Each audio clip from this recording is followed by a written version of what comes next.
நமஸ்காரம். 1000 நாமங்கள் 1000 கதைகள் 448வது திருநாமம் மகேஜ்யாய நமக. தேவர்களின் பக்திக்கும் ஆழ்வார்களின் பக்திக்கும் என்ன வித்தியாசம்? இதற்கான விடையை ஆசுகவி வில்லூர் ஸ்ரீநிதி சுவாமிகள் தமது அமிர்த சார்தூலம் என்ற துதியின் ஒரு ஸ்லோகத்தில் வழங்கியுள்ளார். அமிர்தம் பபாவிதி பரம் ஜானந்தி மந்தாசுராக யத்கிஞ்சித் ததஹோ யதங்கலலித ஸ்வேதத்ரவாணாம் கணஹ தன்மத்யே பயசாம் நிதேரபி ததா ஸ்ரீ கும்பகோணே புரே சேதே மான்யமிதம் விசித்திரம் அமிர்தம் தத்துவம் து வித்மோபயம்.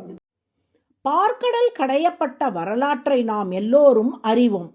அசுரர்களிடம் தேவர்கள் தோல்வி அடைந்த நிலையில் இழந்த தேவலோக ராஜ்யத்தை மீண்டும் பெற என்ன வழி என்று பார்க்கடலில் பள்ளி கொண்டிருந்த திருமாலின் உதவியை நாடினார்கள் தேவர்கள். அப்போது திருமால், நீங்கள் பார்க்கடலை கடைந்தால் அமுதம் கிடைக்கும், அந்த அமுதை உண்டால் நீண்ட ஆயுளும் உடல் வலிமையும் பெறலாம், அதன் பின் நீங்கள் எளிதில் அசுரர்களை வீழ்த்த முடியும் என்று ஆலோசனை சொன்னார். வலிமை இழந்திருந்த தேவர்களுக்கு உதவியாக அசுரர்களையும் பார்க்கடல் கடைய அழைக்குமாறு தேவர்களிடம் சொன்னார் திருமால். ராஜநீதியின் அடிப்படையில் அமுதம் தருவதாக சொல்லி அசுரர்களை அழைத்துவிட்டு அதன் பின் அமுதம் தராமல் ஏமாற்றி விடலாம் என்ற ஆலோசனையை திருமால் வழங்கினார். அவ்வாறே மந்தர மலையை மத்தாக்கி வாசுகியை நாணாக்கி தேவர்களும் அசுரர்களும் திருப்பார்கடலை கடையத் தொடங்கினார்கள். மந்தர மலையை கடலில் மூழ்காமல் காக்க திருமாலே ஆமை வடிவில் கூர்மாவதாரம் எடுத்தார். தொடர்ந்து பார்க்கடலை கடைந்த போதும் ஐராவதம் யானை, உச்சைச்சிரவஸ் குதிரை, பாரிஜாத்த மரம், ஆலகால விஷம் போன்ற பலவும் அதினின்று தோன்றின. அமுதில் வரும் பெண்ணமுதான மகாலட்சுமி தோன்றி திருமாலை மணந்தது தனி வரலாறு. திருமால் தன்வந்திரி வடிவம் பூண்டு கையில் அமுத கலசத்துடன் பார்க்கடலில் இருந்து உதித்தார். அமுதம் கிடைக்கப் போவதை எண்ணி தேவர்கள் பேருவகை கொண்டார்கள். ஆனால் தங்களுக்கும் அமுதில் பங்கு வேண்டும் என்று அசுரர்கள் வரிசை கட்டி வந்து நின்றார்கள். அப்போதுதான் திருமால் மோகினி அவதாரம் எடுத்து அசுரர்களை மயக்கி தேவர்களுக்கு அமுதம் கிடைக்கும்படி செய்துவிட்டார். அமுதை உண்டதால் வலிமை பெற்ற தேவர்கள் அடுத்து நடந்த போரில் அசுரர்களை வீழ்த்தினார்கள். அமுதை சுவைத்த தேவர்கள் தேவலோக ராஜ்யத்தை அனுபவிக்க தொடங்கிய தேவர்கள் தங்களது வெற்றிக்கு காரணமான திருமாலை மறந்துவிட்டார்கள்.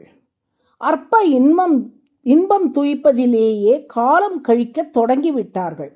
இந்த தேவர்கள் பார்க்கடலில் இருந்து அமுதம் வந்தது என்பதையே அறிவார்கள்.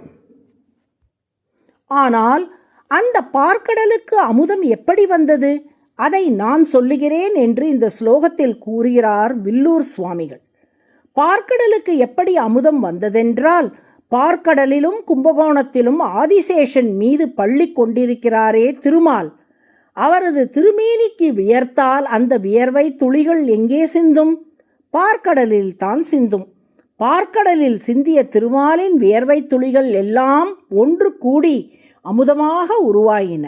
திருமாலின் வியர்வையே அமுதமாக உருவாகிறது என்றால் திருமால் எவ்வளவு இனியவராக இருப்பார்! அதனால் தான் அவர் ஆறாவமுதம் என்று அழைக்கப்படுகிறார்.